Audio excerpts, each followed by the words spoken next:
Kita akan buka Lukas pasal 22. Kita akan baca mulai ayat 14 sampai 23. Lukas pasal 22 ayat 14 sampai 23, kita akan baca semua ayat ini bersama-sama.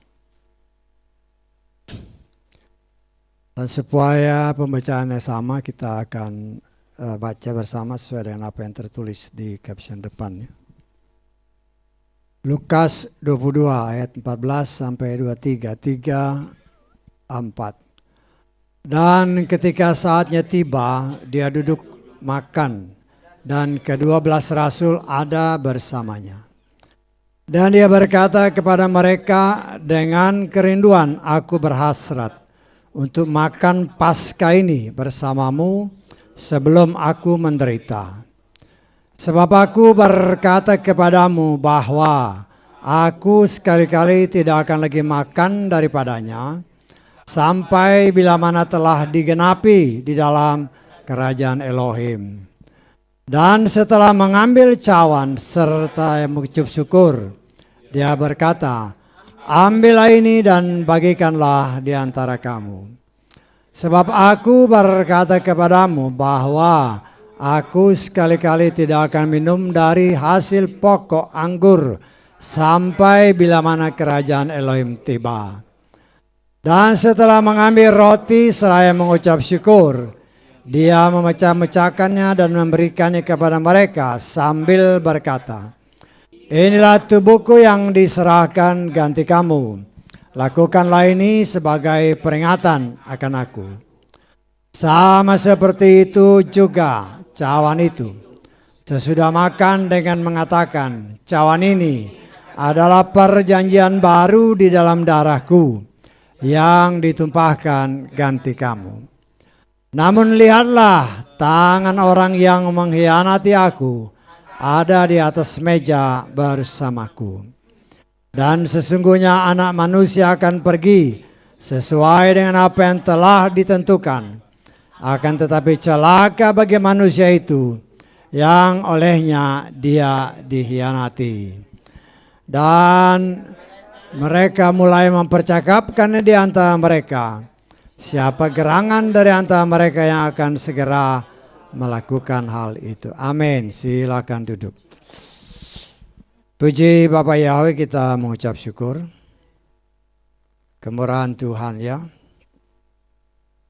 Sebagaimana kita tahu bahwa berdasarkan penanggalan Yahudi ya, Pesa itu sejak kemarin ya. Sejak kemarin dirayakan salah satu 7 hari raya. Dan hari ini sampai 7 hari ke depan adalah hari raya roti tidak beragi ya. Nah, kita sedang terus-menerus belajar untuk bisa menerapkan apa yang Tuhan perintahkan ya. Karena ada sebagaimana tertulis dalam kitab Imamat pasal 23, di situ ada 7 hari raya yang seharusnya kita rayakan ya. Kita mengucap syukur bahwa sejak kemarin dan 7 hari ke depan itu adalah hari raya pertama kedua yang kita boleh lakukan. Dan kita melihat ada sedikit perbedaan ya, perbedaan dalam arti kata. Orang Yahudi melaksanakan Paskah atau Pesah dalam bahasa Ibrani-nya. Mereka diperintahkan untuk memperingati hari di mana mereka bangsa Israel ya, dibebaskan Tuhan dari perbudakan setelah kurang lebih 400 tahun, bahkan 430 tahun mereka ada di Mesir ya.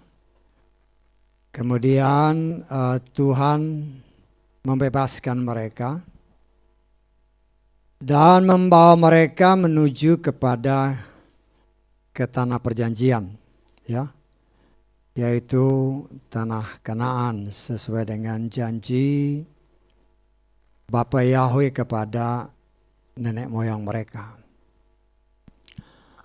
Kita mengenalnya dalam bahasa kita Paskah. Di dalam bahasa Ibraninya Pesach. Di dalam bahasa Inggrisnya Passover. Ya, Passover artinya melewati. Apa yang dilewati?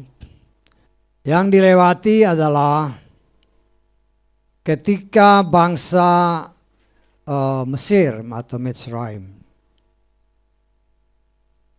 Tuhan perintahkan melalui Musa yang diutus kepada penguasa Mesir waktu itu, Firaun, untuk membebaskan umat pilihannya Israel. Ya.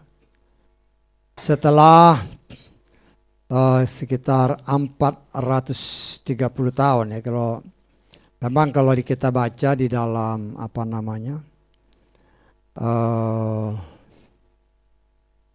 kitab Kejadian, ketika Abraham jatuh ke dalam dosa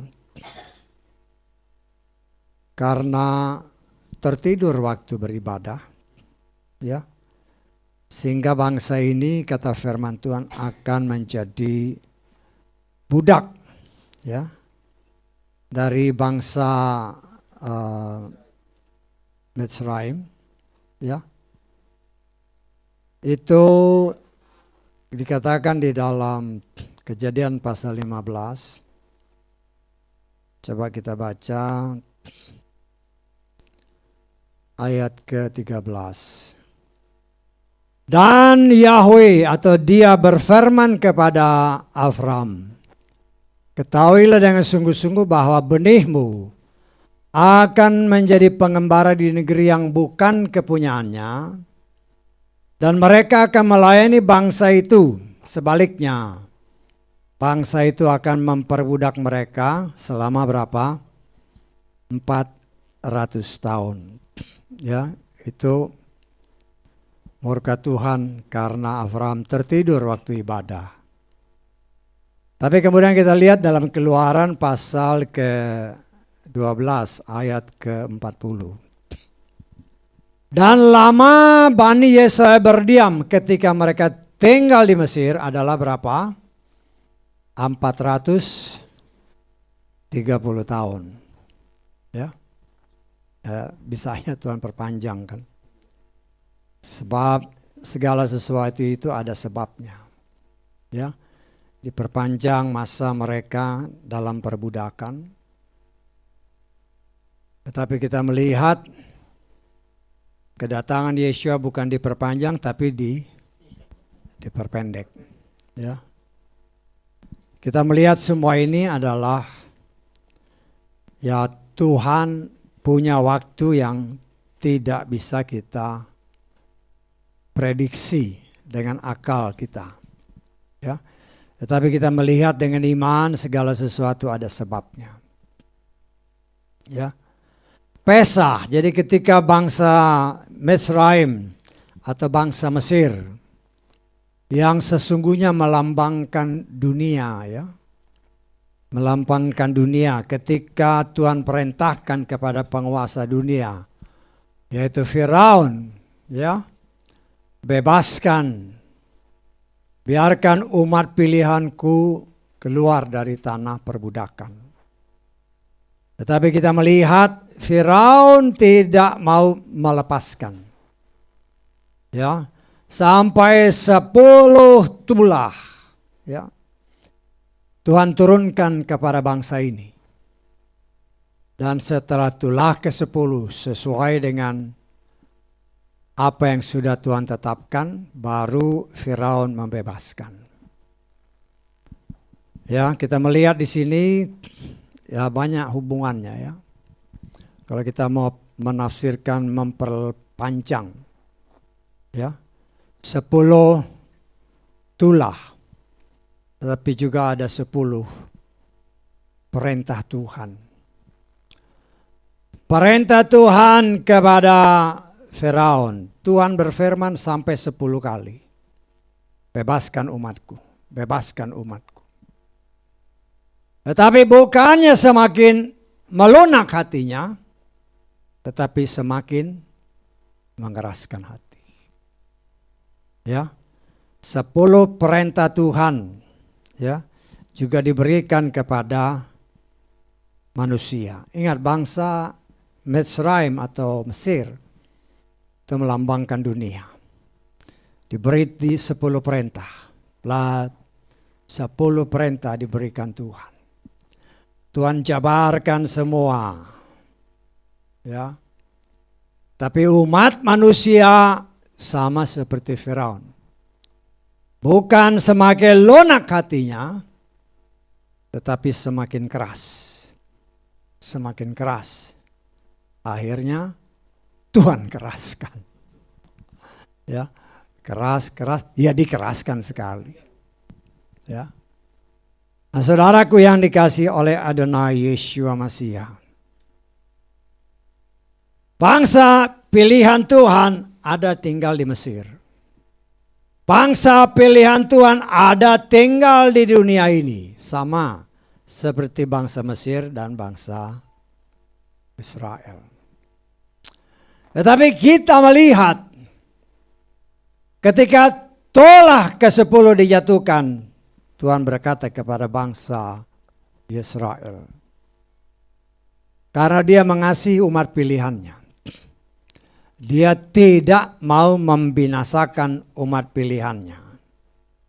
Karena itu Bapa Yahweh berfirman kepada Musa untuk disampaikan kepada bangsa pilihannya Israel. Ya. Kita lihat di dalam Keluaran 12, ini berkali-kali kita baca. Ya. Kita baca pada ayat ketiga aja lah. Ya. Keluaran 12 ayat 3. Berbicaralah kepada seluruh jemaat Israel dengan mengatakan, pada hari ke-10 dalam bulan ini, setiap suami harus mengambil seekor kambing domba bagi mereka menurut keluarga leluhur mereka. Seekor kambing domba untuk setiap keluarga. Ya. Terus kita lengkap aja ayat ke-6. Nanti saudara baca semua ya. Haruslah dia menjadi seperti simpanan bagi kamu sampai hari ke-14 bulan ini. Dan seluruh tumpahan jemaat Israel harus menyembelihnya pada waktu senja. Ayat ke-7. Mereka harus mengambil dari darah itu dan mengoleskannya pada kedua tiang dan pada ambang pintu di rumah itu, yang di dalamnya mereka makan. Ya. Kemudian kita melihat, kita lengkap lagi ayat ke-22. Kamu harus mengambil seikat hisop dan mencelupkannya ke dalam darah yang ada dalam pasu. Darah dari domba yang disembelih ya. Dan dari darah yang di dalam pasu itu kamu harus melaburkannya pada ambang pintu dan pada kedua tiangnya. Dan kamu perhatikan, janganlah seorang pun keluar dari pintu rumahnya sampai pagi. Ayat 23. Yahweh akan melintas untuk memukul orang-orang Mesir. Dan dia akan melihat darah pada ambang dan pada kedua tiang pintu itu. Dan Yahweh akan lewat di atas pintu itu. Yahweh akan pass over the pintu itu. Dan dia tidak akan mengizinkan si pembinasa masuk ke dalam rumahmu untuk memukulnya. Ya. Kemudian kita lihat ayat ke-24. Coba lihat.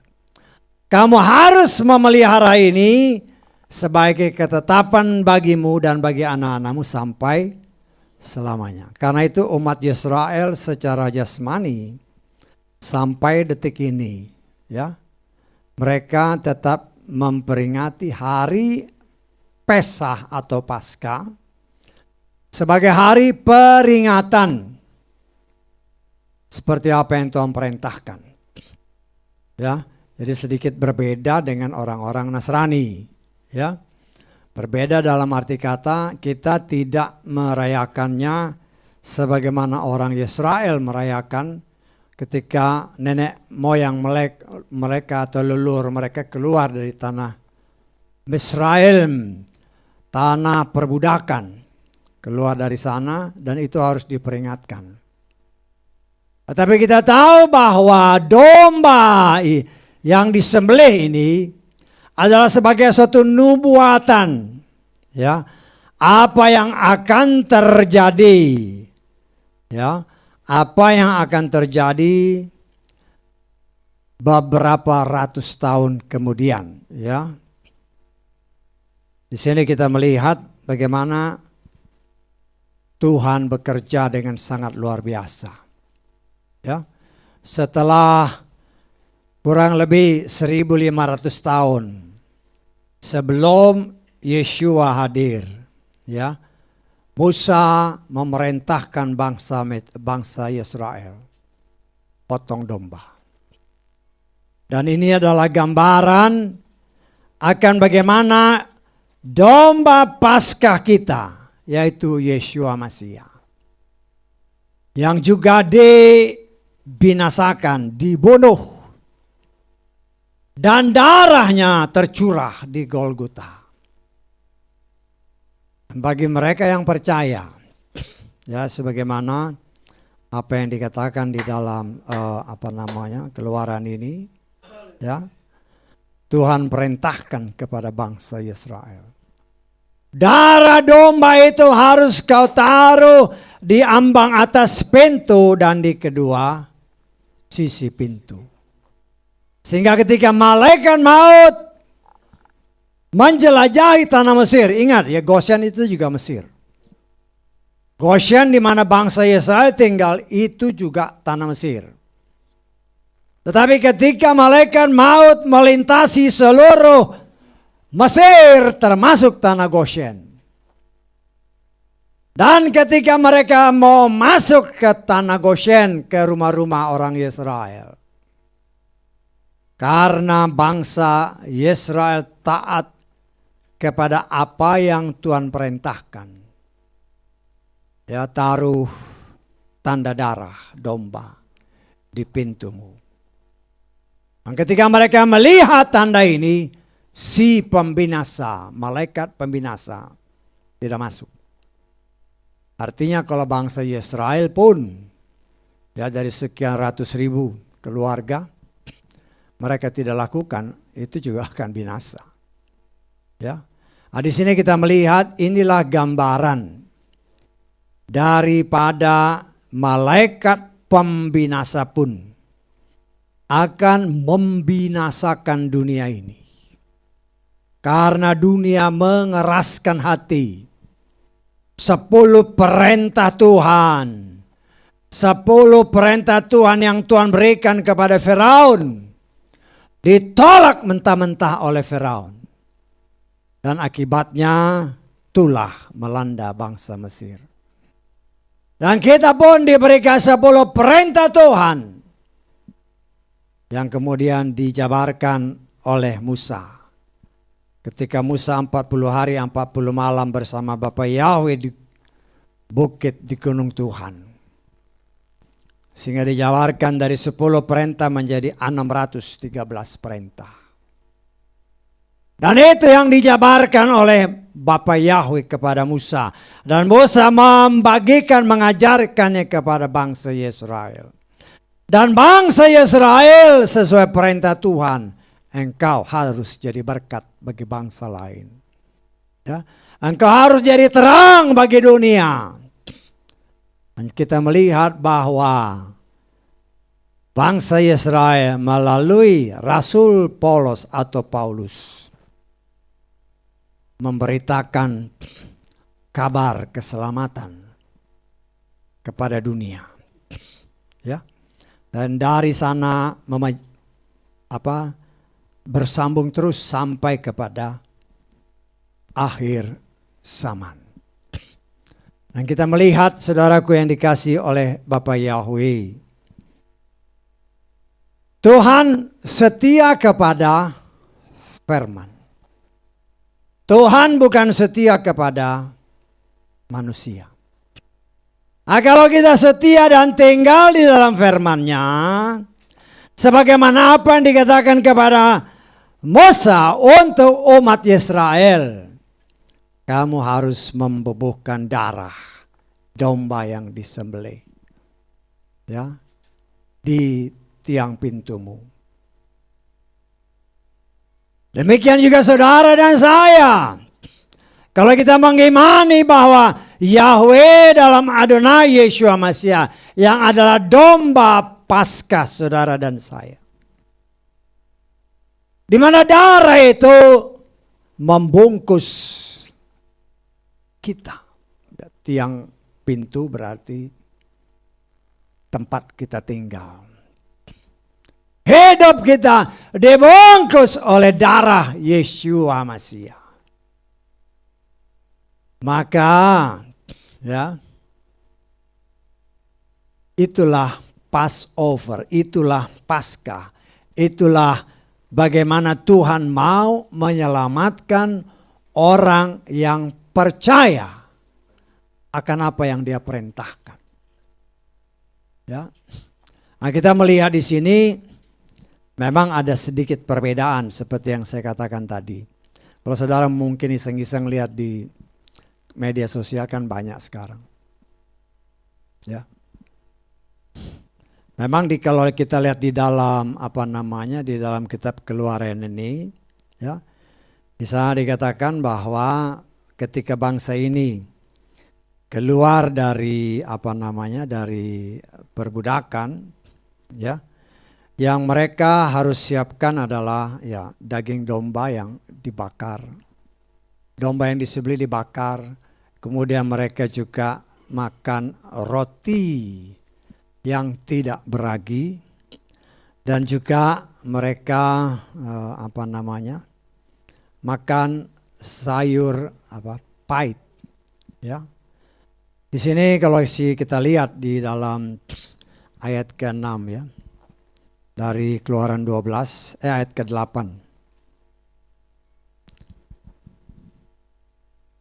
Pada malam itu mereka harus makan daging yang dipanggang api. Jadi domba yang disembelih, dagingnya dibakar, itu jadi makanan mereka. Juga roti tidak beragi, haruslah mereka memakannya dengan sayur pahit. Nah, ini 3 ya. Ragi, kenapa roti yang tidak beragi? Melambangkan. Kalau tepung ditaruh ragi kan harus tunggu beberapa lama supaya dia mengembang dalam arti fisiknya. Dan Tuhan menyatakan tidak ada waktu bagimu untuk menunggu. Sehingga mereka masak ya tanpa ragi. Ya, supaya cepat masak, itulah yang jadi makanan. Ya. Sayur pahit dikatakan oleh firman Tuhan. Itulah melambangkan kepahitan hidup sebagai seorang budak di tanah Mitsraim. Ya. Kalau domba yang dibakar ya itu memang makanannya setelah disembelih ya dimakan. Jadi daging domba yang dibakar bukan direbus tapi dibakar kata firman Tuhan. Roti yang tidak beragi dan sayur yang pahit.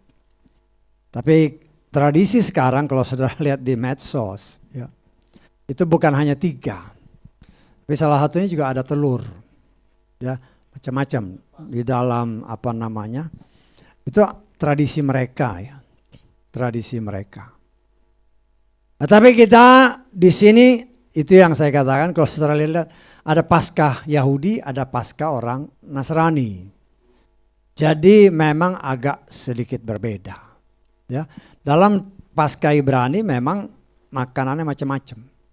Ya, anggurnya pun minum ada, kalau saya nggak salah ada 4 cup yang diminum. Sebelum makan dia minum dulu, terus makan ini makanya minum lagi 4 kali. Tapi itu tradisi.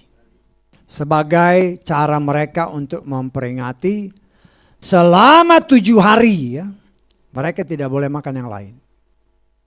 Bahkan berdasarkan cerita-cerita mereka, selama 7 hari tidak boleh ada ragi di dalam rumah mereka.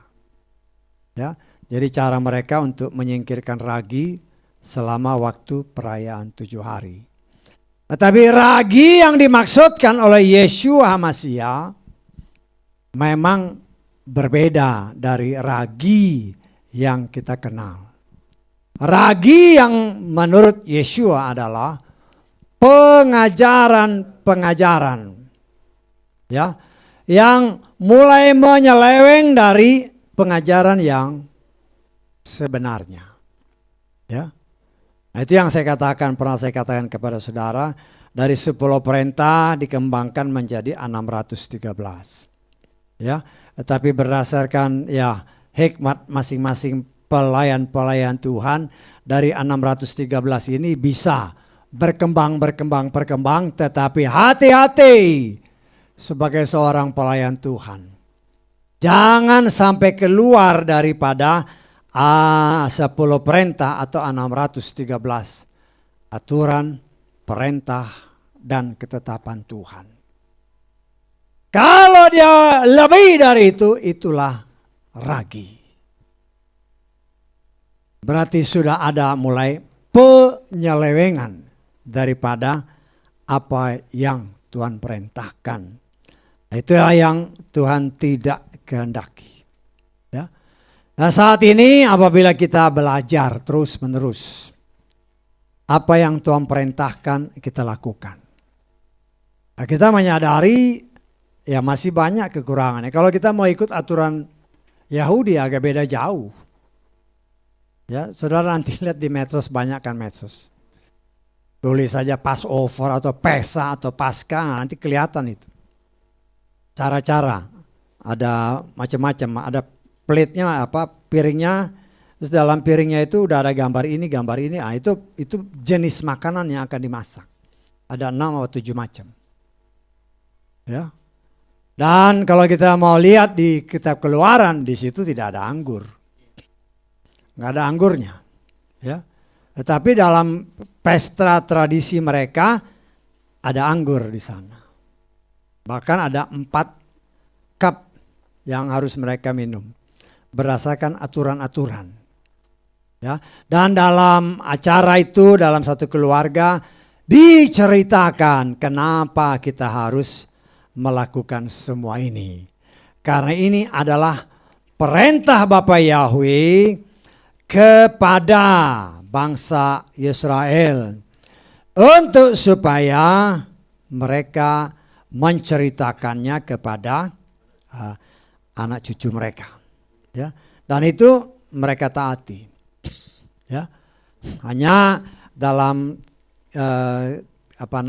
dalam kenyataannya ada tambahan-tambahan makanan, ya, tapi itu yang nggak jadi masalah karena intinya buat mereka adalah memperingati pembebasan mereka dari tanah Mitzrayim. Tetapi kan di sana ada Paskah Yahudi, ada Paskah Nasrani. Paskah Nasrani kita memperingati Yeshua sebagai domba yang telah disiapkan Tuhan. Ganti saudara dan saya yang seharusnya mati karena dosa. Sama seperti ketika Bapak Abraham diperintahkan Tuhan, persembahkan anakmu. Persembahkan anakmu yang satu-satunya. Ya. Dan kita melihat Abraham, karena yang memerintahkan itu adalah Bapa yang dia kasih, yang dia percaya, dan dia lakukan. Dia lakukan, dia persembahkan. Tetapi kita melihat ketika Abraham sudah meletakkan si si Yitzhak di di mesbah persembahan itu, ya. Kita melihat dikatakan Tuhan berseru melalui malaikatnya, jangan menyentuh anak yang satu-satunya bagi Abraham. Kita lihat di dalam Kejadian 22. Kita baca mulai ayat ke 9 aja. Sampailah mereka ke tempat yang telah Elohim katakan kepadanya, dan di sana Abraham mendirikan mesbah, dan dia menyusun kayu-kayu itu, dan dia mengikat Yitzhak anak laki-lakinya itu, dan meletakkan dia di atas kayu-kayu di mesbah itu.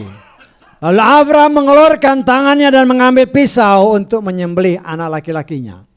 Tetapi berserulah malaikat Yahweh dari langit kepadanya dan berfirman, Abraham, Abraham, dan dia menjawab, inilah aku. Lalu Yahweh berfirman, janganlah engkau mengulurkan tanganmu ke atas anak itu, dan jangan berbuat apapun kepadanya, karena sekarang aku telah mengetahui bahwa engkau seorang yang takut akan Elohim, dan engkau tidak menahan anak laki-lakimu, anak tunggalmu dari aku. Lalu Abraham mengangkat matanya dan melihat, dan tampaklah di belakangnya ada seekor domba jantan yang tanduknya tersangkut dalam belukar. Maka pergilah Abraham dan mengambil domba jantan itu. Lalu ia mempersembahkan sebagai persembahan bakaran pengganti anak laki-lakinya. Ya, dikatakan ayat tadi kan, anak tunggalnya. Kita lihat kita lihat ke atas sedikit. Ya, di sini. Ya. Engkau tidak menahan anak laki-lakimu, anak tunggalmu dari aku. Jadi yang memang diakui oleh Tuhan adalah dari istri yang memang berkenan di hadapan Tuhan, yaitu Sarah. Ya. Jadi jangan ya dengan ada kepercayaan lain, oh ini bukan si Yitzhak. Nah ini jelas-jelas kitab suci kita ini kitab suci yang paling lama yang ada di muka bumi ini. Orang lain boleh mengklaim segala macam, tapi mereka klaim juga tidak ada ayat-ayat yang pasti. Ya, dan kita juga harus sangat berhati-hati bahwa di sini kita melihat bahwa Abraham ini dia mempersembahkan Yitzhak, dikatakan di tempat yang telah Bapa Yahweh tetapkan. Ya. Dan tempat ini menjadi tempat di mana ketika Daud berdosa kepada Bapa Yahweh, Tuhan perintahkan dia untuk mempersembahkan korban. Itu tempatnya di daerah yang sama. Dan di tempat yang sama itulah di daerah Gunung Moria didirikan bait suci oleh Salomo. Ya. Dan di sini kita jelas melihat bahwa ada kitab-kitab yang mengklaim bahwa ketika Abraham mempersembahkan Yitzhak, di situ ada Yismael. Nah itu tidak benar. Ya. Karena itu saya katakan jangan sampai tertipu, karena banyak orang-orang yang percaya. Ya, oh ini kitab-kitab yang baru dibuka.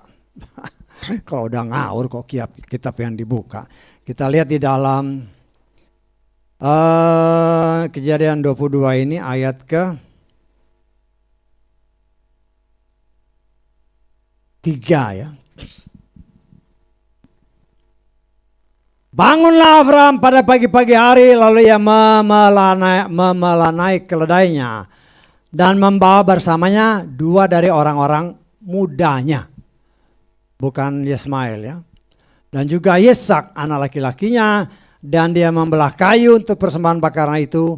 Kemudian dia bangun dan berangkat menuju tempat yang telah Elohim katakan kepadanya. Kita bisa lihat di terjemahan King James saja lah, King James kita lihat ya. Abram rose up early in the morning and saddled his ass and took off his young men with him. Ya, dalam terjemahan lain, servant ya, pelayannya. Kalau itu Yismael, pasti disebut Yismael. Nah, sayangnya orang-orang banyak percaya dengan kitab-kitab yang kata ini baru terbit bukunya, baru muncul. Itu dikatakan itu ada Ismail di sana. Ya itu kan ngawur. Itulah ragi yang ditambahkan. Ya, yang Tuhan tidak kehendaki.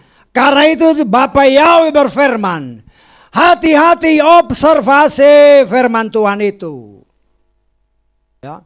Oh ini bukunya pakai bahasa Ibrani, kirain orang-orang Ibrani itu nggak ada yang pembohong, banyak juga yang pembohong. Dia nulis, ya bisa aja, jangan mentang-mentang bahasa Ibrani langsung dikatakan ini kitab yang baru terbit. Kalau tidak sesuai dengan 66 kitab isinya, pinggir, jangan dibaca, baca boleh aja. Tapi jangan diimani karena bertentangan dengan firman. Itulah ragi yang Tuhan tidak kehendaki. Ya, nah, jadi kita harus sangat berhati-hati. Ya, dan di sini kita melihat Bapa Yahweh mengajarkan kepada saudara dan saya. Ya, sebagaimana dikatakan dalam kitab Keluaran tadi. Simpan domba ini sampai hari ke-14. Ya. Simpan sampai hari ke-14. Dipilih domba pada hari ke-10. Disimpan sampai hari ke-14. Kita sudah melihat arti yang Tuhan bukakan. Kita percaya ada hari penciptaan kembali, hari pertama, kedua, ketiga, keempat, kelima, keenam. Manusia diciptakan. Hari ke-7 istirahat, hari ke-8, hari ke-9, hari ke-10. Kenapa domba itu disiapkan hari ke-10? Ya. Yahweh sudah menyiapkan domba bagi Abraham. Ketika manusia jatuh dalam dosa, Tuhan sudah menyiapkan untuk menebus manusia dari dosa. Dia sudah siapkan. Nah, saya percaya ketika manusia jatuh dalam dosa, Tuhan sudah siapkan domba yang akan kembali memulihkan manusia yang sudah rusak karena dosa.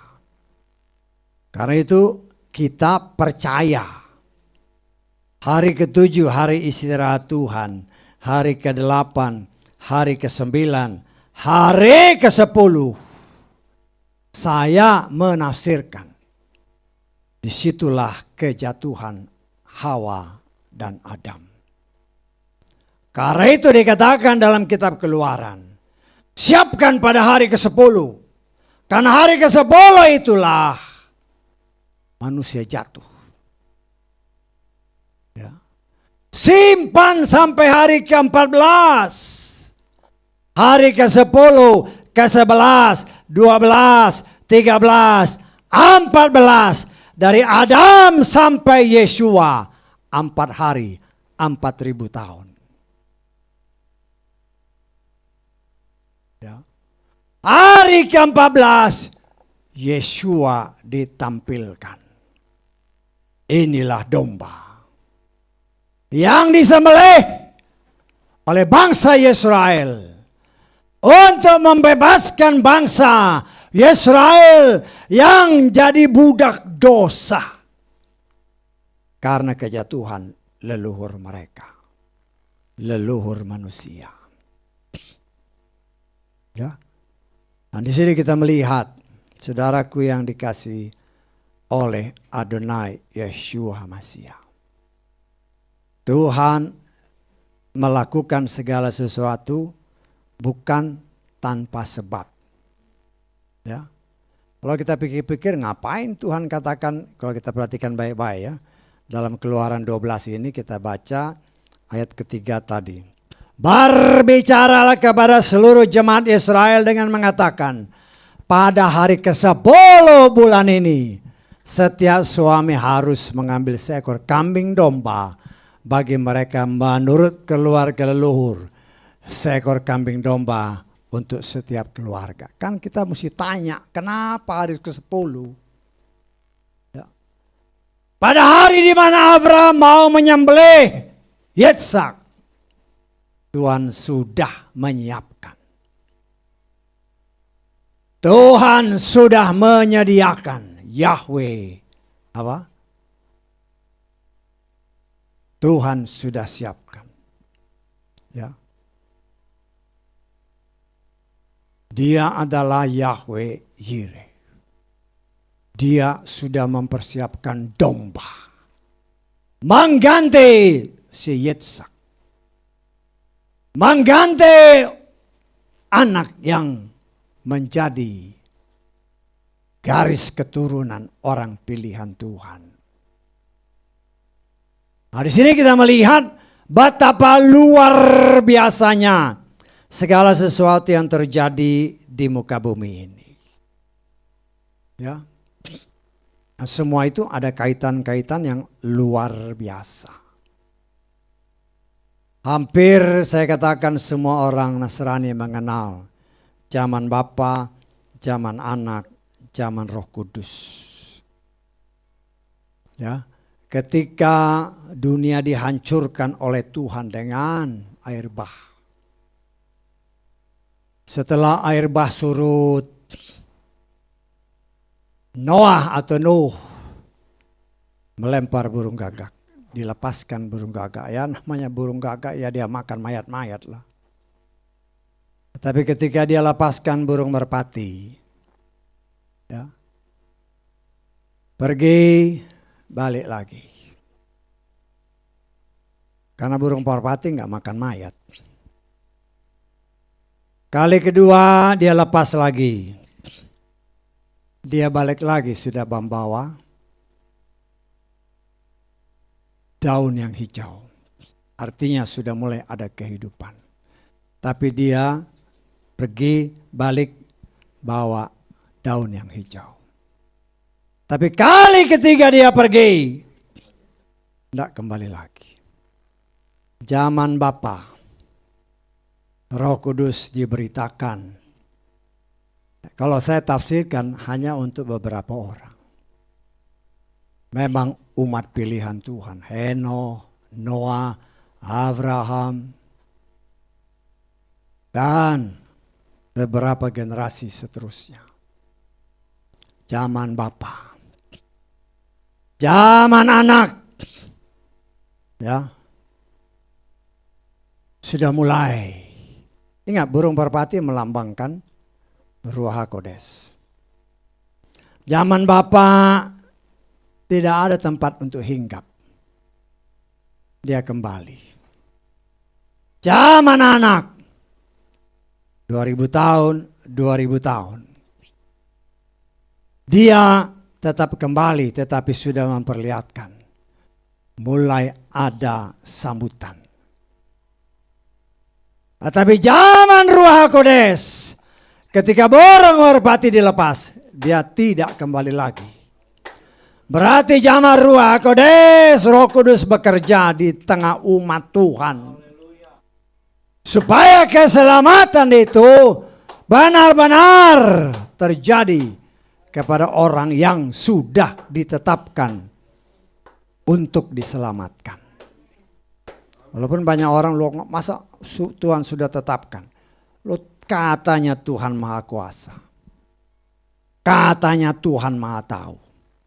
Tetapi kalau dikatakan Tuhan sudah tahu si A, si B, si C masuk sorga apa enggak, dia sudah tahu. Tapi orang enggak bisa terima. Itulah karena matanya masih tertutup. Ruach HaKodes tidak mereka terima. Karena hanya Ruach HaKodes yang dapat membuat kita mengerti firman Tuhan. Ruach HaKodes yang mengajar kita dan yang menolong kita, memampukan kita untuk kita dapat melakukan firman Tuhan dengan benar. Nah, zaman ini zaman Roh Kudus. Nah, saya mengucap syukur dengan kesaksian-kesaksian. Nah, itu untuk mengoreksi terus-menerus keberadaan kita. Ya. Jangan sampai yang terdahulu menjadi yang terkemudian. Nah, kita lihat kenyataannya kan banyak kan. Beberapa kali sering saya katakan, Tuhan mencari orang yang setia.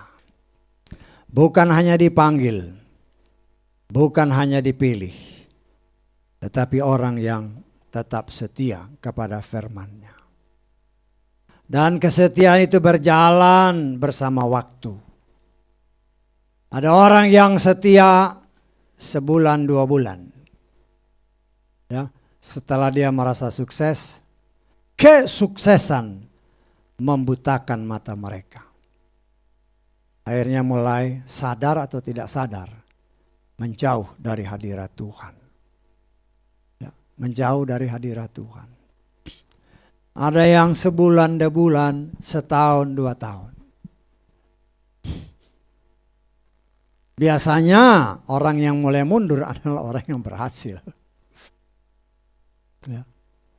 Karena merasa berhasil, menganggap diri, aku hebat. Kesombongan adalah awal dari kejatuhan. Banyak orang, banyak kesaksian-kesaksian orang-orang yang berhasil, yang kaya-kaya. Ya. Ada orang yang, saya pernah dengar kesaksian dari orang-orang yang, dia kaya, dia suka memberi. Dia suka, maaf kata ya, ini karena ini kesaksian sih, dia memberikan perpuluhan. Saking kayanya, bukan lagi 1/10, dia merasa ini uang bukan saya punya. Dia beri lebih dari itu, semakin dia beri banyak, semakin dia menjadi kaya raya.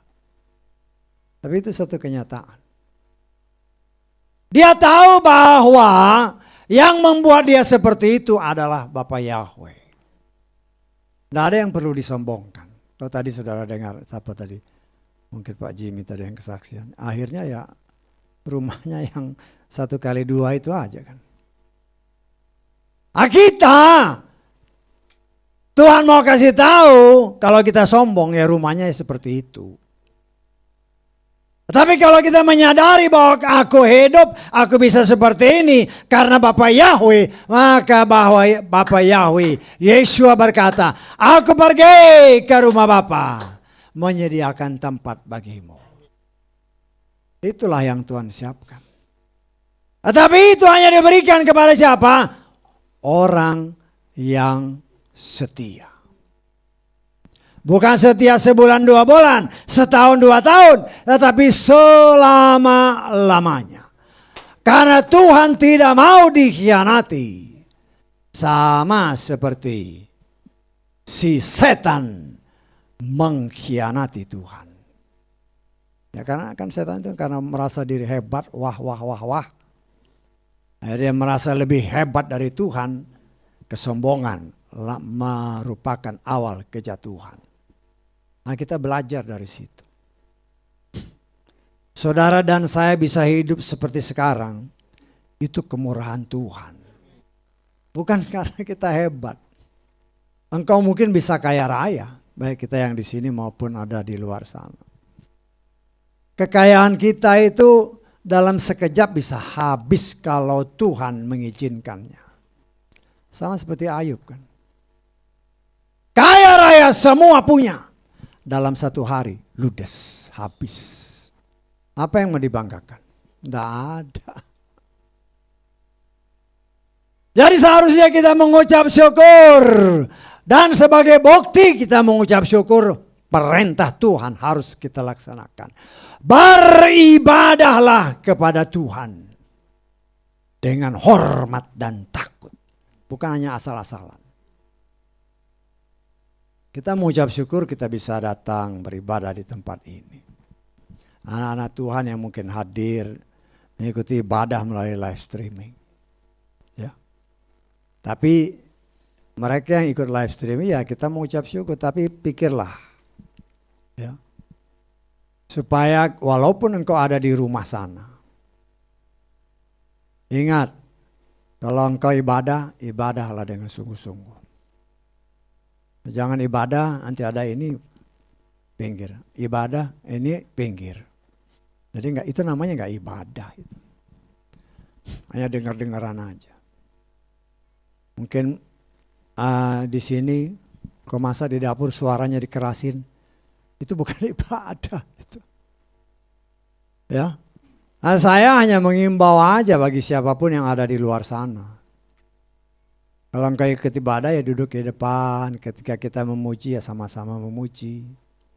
Ya mungkin kau tidak bisa datang dengan berbagai macam alasan, kan mungkin karena pekerjaan, mungkin karena ya berbagai macam alasan lah, berbagai macam penyebab.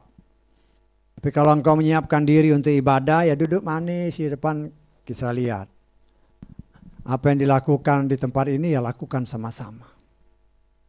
Memang kita tidak lihat, tapi kan Tuhan yang lihat. Tuhan yang lihat bagaimana kesetiaan kita. Ya. Sehingga oleh kasih kemurahan Tuhan. Bisa aja ketika kita ibadah, saudara yang ada di luar sana tiba-tiba ini kok orang kepada nggak ada. Tinggal dengar berita aja sudah terjadi pengangkatan. Alangkah indahnya apabila mereka yang juga sama-sama ibadah di luar sana juga merasakan, karena Tuhan itu tidak akan ingkar dari janjinya. Dia setia kepada firman-Nya. Semua apa yang ditulis dari Kejadian sampai Wahyu, semua ada hubungan. Kita melihat ya salah satu contoh umpamanya di dalam kitab Daniel ya, supaya kita bisa mengerti sedikit-sedikit kita lihat ya. Kitab Daniel pasal 4 ayat ke-16. Biarlah hatinya berubah dari hati manusia, dan biarlah hati binatang diberikan kepadanya, dan biarlah 7 masa berlalu atasnya.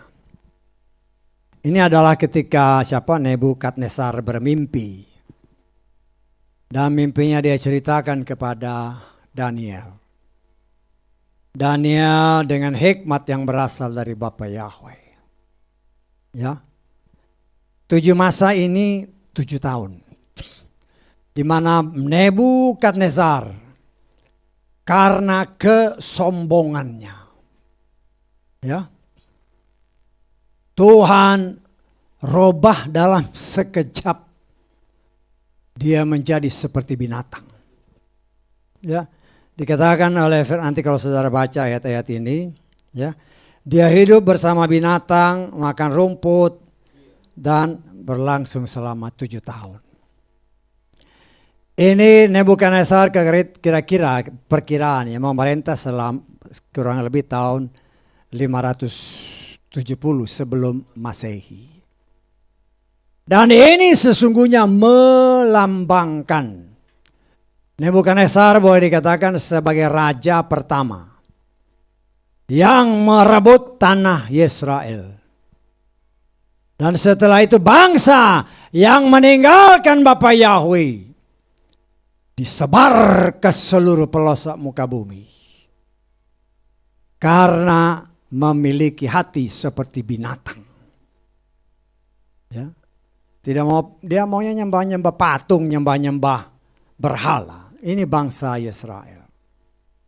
7 tahun. Ya, 7 tahun, 1 tahun 360 hari. 7 dikali 360. 2.520 hari atau 2.520 tahun sejak Nebukadnezar, ya, sekitar tahun 570.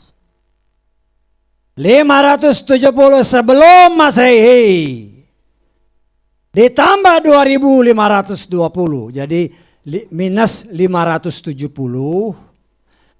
ditambah 2.520 itu kurang lebih 1.950. Dan bangsa Israel kembali menjadi negara tahun 1948. Bukan suatu hal yang kebetulan apabila apa yang Nebukadnezar mimpi ditafsirkan oleh Daniel, itulah melambangkan bagaimana bangsa yang memiliki hati binatang, yang tidak mau mengakui Yahweh sebagai Tuhan dan Juru Selamatnya. Mereka hidup seperti binatang liar 7 masa, 7 kali 360, 2.520 tahun. Dikurangi 570. Itu kurang lebih 1.950. Dan bangsa Yesaya terbentuk menjadi negara tahun 1948. Saudaraku yang dikasihi oleh Bapa Yahweh, Tuhan setia kepada firman-Nya. Dan apabila Dia berkata, Yeshua akan berkata, aku sangat merindukan makan Paskah ini. Yeshua mengajak saudara dan saya mengingat betapa domba Paskah itu adalah Yeshua sendiri. Ya. Kita beda dengan bangsa Israel hanya mengingat ketika mereka keluar dari tanah Mesir. Ya. Jadi kita juga harus hati-hati ya, karena ada pengajaran-pengajaran kan yang seperti itu. Ya, saya tidak katakan salah, cuman kalau bangsa Israel itu memperingati bukan Yeshua yang dia peringati. Bahkan dari salah satu step-step yang mereka ajarkan, yang mereka lakukan di Israel sana, mereka menunggu Nabi Elia. Nah, itu kenyataan tradisi. Dan saya tidak heran karena itu ada di kitab Wahyu. Karena bangsa ini ya khususnya menganggap 2 nabi besar, Moshe dan Elia. Karena itu kita percaya berdasarkan apa yang tertulis dalam kitab Wahyu bahwa bangsa Israel ini ketika 2 nabi besar mereka ya diturunkan kembali oleh Tuhan sebagaimana nanti saudara baca dalam kitab Wahyu 11. Moshe dan Elia turun untuk memberitakan kebenaran firman. Karena hanya kepada 2 orang ini mereka percaya. Ya. Sehingga melalui para nabi ini, bangsa ini bertobat. Baru menerima Yahweh di dalam Yeshua HaMashiach adalah juru selamat mereka. Nah, kita melihat di sini saudaraku yang dikasih oleh Adonai Yeshua HaMashiach. Jadi agak berbeda ya antara Pesah orang Ibrani dan Pesah orang Nasrani. Nah, saya percaya apa yang tertulis dalam kejadian-kejadian pada orang-orang Israel merupakan nubuatan dan menjadi kenyataan bagi Israel rohani. Ya, kita melihat bahwa Yeshua kita percaya ada memberitakan firman, memberitakan Injil kurang lebih 3,5 tahun. 3,5 tahun kebenaran firman diberitakan oleh Yeshua. Tetapi bangsa ini tidak percaya, boleh dikatakan sebagian besar, bahkan menolak, bahkan menggantungnya kayu salib. 3,5 tahun. Kita bandingkan di dalam Daniel pasal 9. Ayat ke-27. Dan dia akan meneguhkan perjanjian dengan banyak orang selama 1 pekan. Perhatikan ayat selanjutnya. Tetapi pada pertengahan pekan itu, ia akan menyebabkan korban dan persembahan sajian terhenti. Namun atas memuncaknya kekejian itu, akan datang yang membinasakan bahkan hingga tuntas. Dan itulah yang telah ditetapkan untuk menimpa pembinasa itu. Pada pertengahan pekan, 3,5 hari. Ya, 3,5 hari, 3,5 tahun. Yeshua memberitakan firman bagi umat Israel. Tetapi umat Israel dapat dikatakan mereka menolak akan Yeshua HaMashiach, ya. Dan kita melihat karena di sini kan dikatakan 1 pekan, tapi pertengahan, lihat ya, pertengahan sini selama 1 pekan, tetapi pada pertengahan pekan. Pertengahan pekan berarti 3,5 hari, 3,5 tahun berhenti pelayanan Sang Juru Selamat. Nah, ini akan dilanjutkan. Ingat, bangsa ini tetap keras kepala. Ya, akan dilanjutkan ketika 2 nabi besar ini turun. Kita lihat dalam Wahyu pasal 11 ini ayat ke-3. Aku akan menetapkan kepada kedua saksiku dan mereka akan bernubuat selama berapa? 1.260 hari dengan mengenakan pakaian kabung. 1.260 hari. Itu berapa bulan? Berapa? Coba dibagi, 30. Ini 3,5 tahun. Ya, 3,5 tahun pertama Yeshua beritakan Injil. Tapi kan tadi dikatakan kitab dalam ini 1 pekan. Jadi 1 pekan itu harus genap. Tetapi pertengahan pekan terhenti.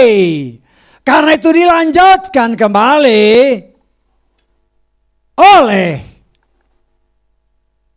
kita percaya ini adalah Moshe dan Elia. 3,5 tahun terakhir untuk memberitakan kepada siapa? Bangsa Israel. Nah, ini semua harus digenapi. Ya.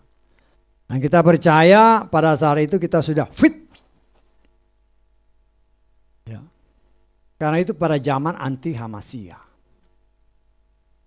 Ya. Tetapi firman Tuhan harus digenapi. Ya. Apa yang dinyatakan kitab Daniel ini menceritakan banyak hal tentang khususnya bangsa Israel. Nubuatan-nubuatan yang sedang digenapi. Dan kita sedang masuk terus ke sana. Kita melihat bagaimana apa yang Tuhan nubuatkan itu pasti terjadi. Ya. Dan kita belajar, terus-menerus belajar. Supaya kita semakin mengerti. Tetapi ingat, bukan saja mengerti, tetapi melakukannya dengan taat dan setia. Dan benar. Ada orang yang datang, ya datang ibadah, setelah dia merasa sudah terpenuhi apa yang dia inginkan, ya dia pergi lagi. Ya buat saya sih nggak jadi masalah. Ya. Karena tugas kita ya hanya melayani, memberitakan firman. Ada orang yang pergi, firmannya terlalu keras. Nah, ini yang harus hati-hati ya. Jangan ketipu sama setan. Ya. Jangan tertipu sama setan. Bukan firmannya yang keras, tetapi hati manusialah yang keras. Yang tidak mau dibentuk oleh firman Tuhan. Ya. Tetapi kita harus belajar bahwa ya kehendak Tuhan, apa yang Tuhan perintahkan itu pasti bisa kita lakukan asal kita mau. Tidak ada perintah yang tidak mungkin kita lakukan. Tidak ada. Semuanya bisa kita lakukan. Ya. Semuanya bisa kita lakukan.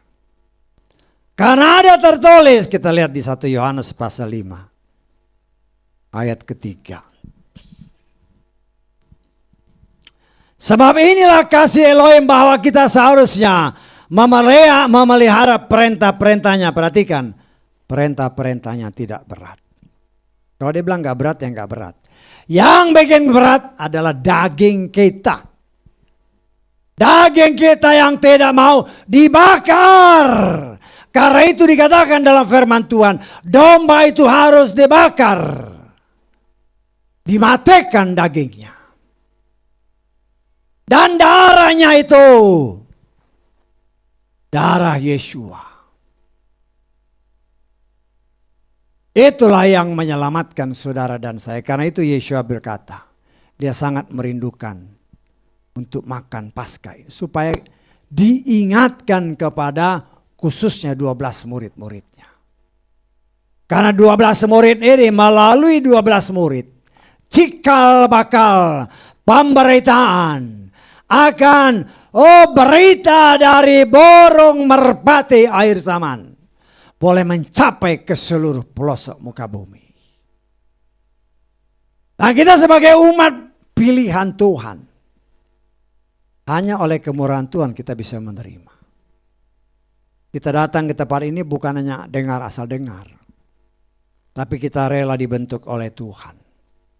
Ya. Jangan hanya untuk memuaskan keinginan hati, sekejap kemudian pergi. Pergi kenapa? Firmannya terlalu keras. Ya, ingat bukan firmannya keras, tapi hatimu yang keras. Apalagi pada akhir zaman ini kita kan sedang dibentuk, sedang dipersiapkan. Ada orang-orang yang mau datang ya puji Bapak, yang nggak mau datang ya terserah. Karena keselamatan itu adalah urusan pribadi. Kenapa kita harus datang? Karena itu perintahnya. Jangan menjauhkan diri dari pertemuan ibadah. Walaupun ibadah sekarang ada berbagai macam cara ya, termasuk live streaming. Tapi pikirlah dengan hikmat yang murni. Apakah engkau, ya walaupun ibadah mengikuti live streaming, apa benar-benar ibadah? Nah, kita jujur aja. Jangan dagingmu membohongi dirimu. Kalau engkau bisa dibohongi dengan cara-cara seperti itu, hati-hati. Ya, hati-hati. Karena firman Tuhan jelas mengatakan, jangan menjauhkan diri dari pertemuan ibadah. Ya. Terlebih kita lihat dalam Ibrani pasal 10 ayat ke-25. Dengan tidak mengabaikan pertemuan ibadah kita sendiri sebagaimana kebiasaan beberapa orang. Malah sebaliknya semakin saling menasehati. Sebagaimana kamu melihat harinya sudah semakin dekat. Nah, hati-hati. Ya memang kalau memang tidak bisa sama sekali datang. Nah, kita kan tidak seperti di tempat-tempat tertentu. Mau kumpul ibadah, mau baca firman aja nggak bisa.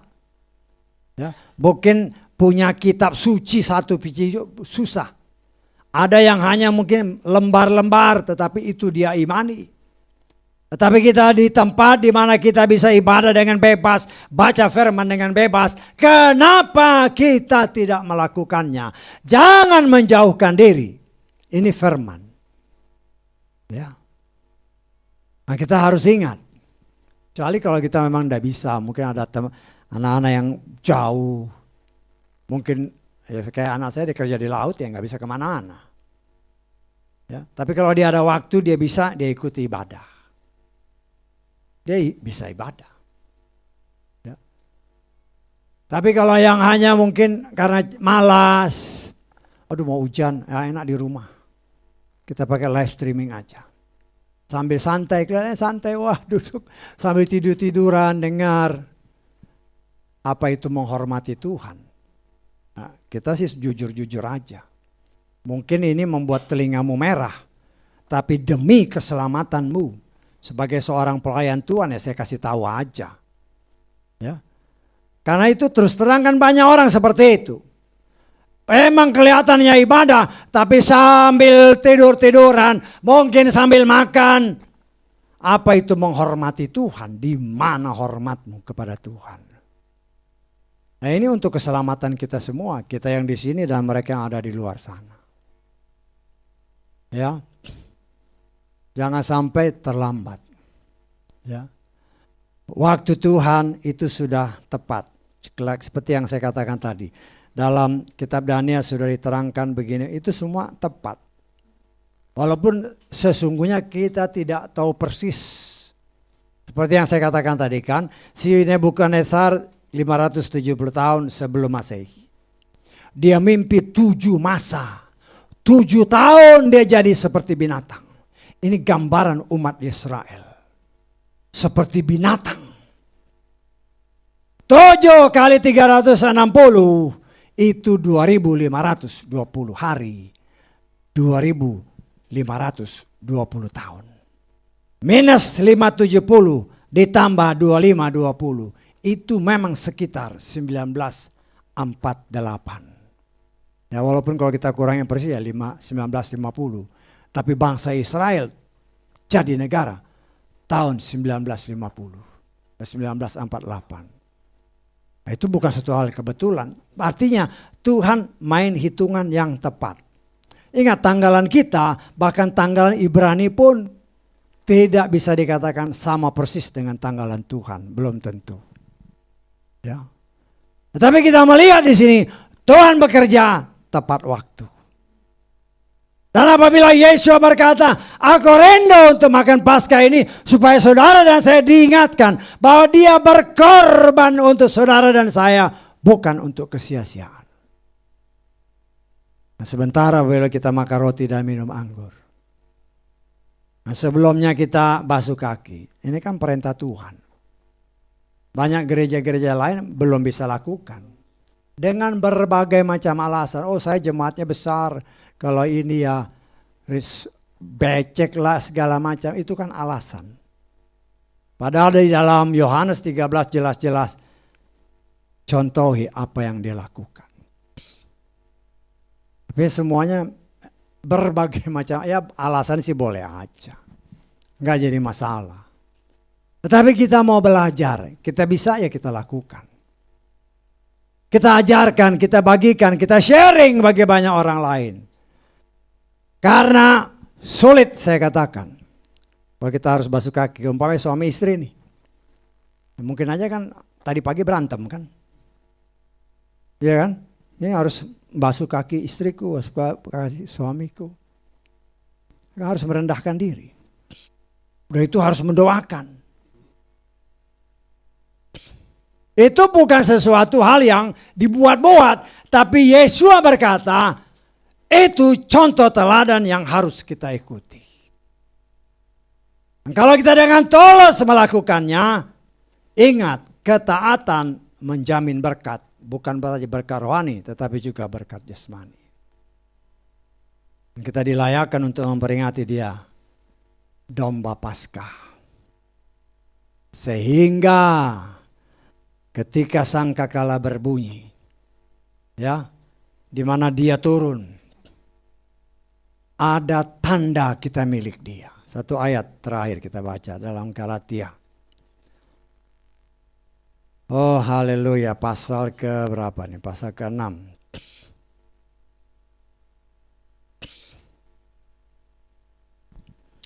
Ayat ke-17. Selebihnya, biarlah tidak seorang pun memberikan kesusahan kepadaku. Perhatikan ayat selanjutnya. Karena di dalam tubuhku, aku membawa tanda-tanda milik Tuhan Yeshua. Ya.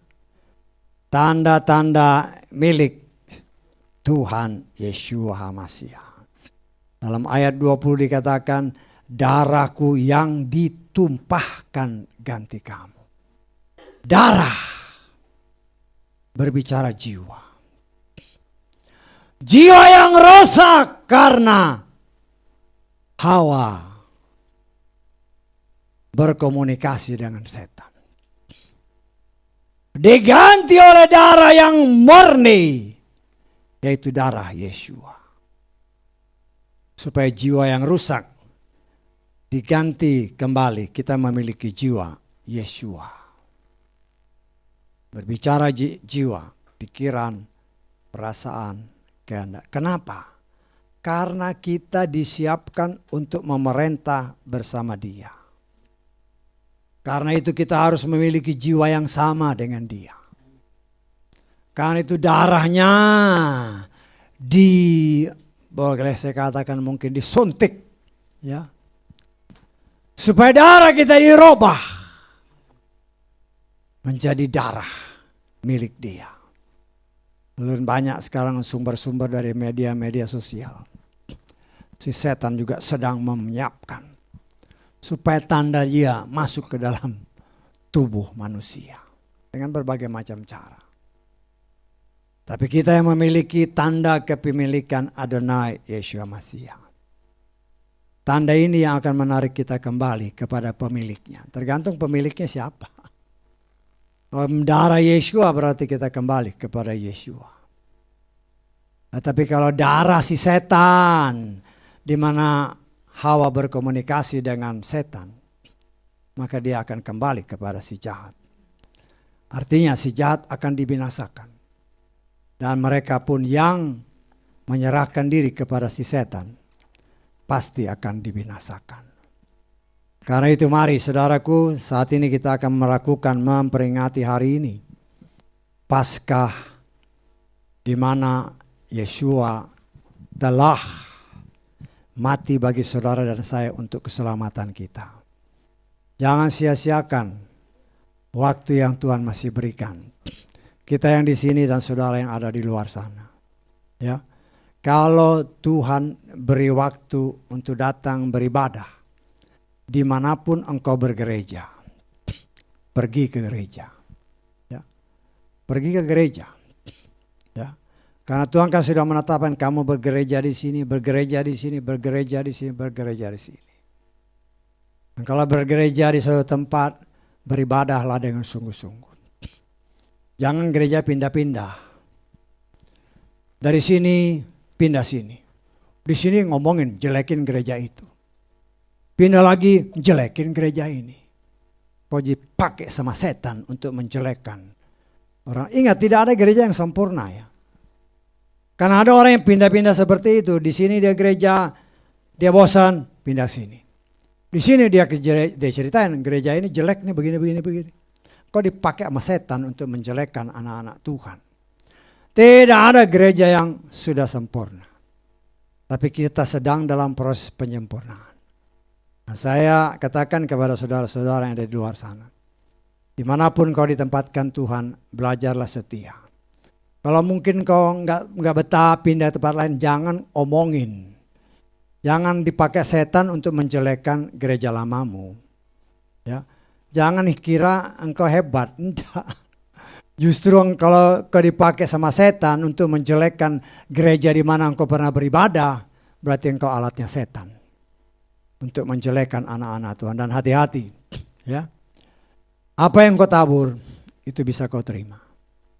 Karena itu mari kita beribadah dengan sungguh-sungguh. Jangan menjelekkan orang lain. Ya. Kalau kita mau koreksi diri, saya belum tentu lebih baik dari si A, si B, si C. Belum tentu. Tetapi biarlah apa yang baik bagiku, dariku, boleh diberikan kepada orang lain dan orang lain menerima. Untuk hormat kemuliaan Bapa Yahweh. Jangan saling menjelekkan, tapi saling menguatkan. Haleluya, amin. Mari kita bangkit berdiri.